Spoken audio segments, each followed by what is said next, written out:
Bon, c'est une délégation du bureau exécutif national qui est venue soutenir le personnel de l'hôpital Matlaboul Fawzeyni. Comme vous le savez, cet hôpital n'a pas été construit par l'État lui-même. C'est, disons, une daïra qui avait construit cet hôpital et l'a légué à l'État qui l'a mis dans son parc. À un moment donné, il était question même de l'agrandir, mais compte tenu des structures des bâtiments et peut-être même du sol, il était difficile d'aller en hauteur, il était aussi d'aller aussi en largeur.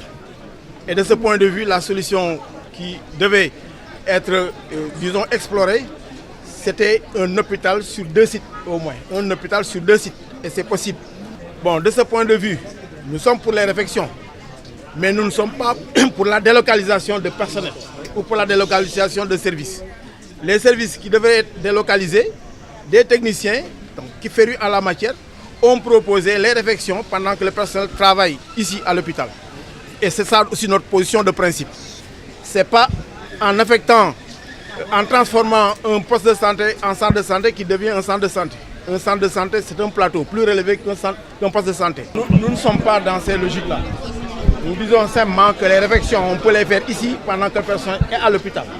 Ça, c'est des dispositions techniques qui ne nous concernent pas pratiquement. Ce bâtiment menace d'effondrement? Non, je ne parle pas de bâtiments qui menacent d'effondrement. Nous disons simplement que ces réfections auraient dû être planifiées. Cet hôpital-là peut conduire ce personnel-là en attendant qu'on trouve d'autres solutions.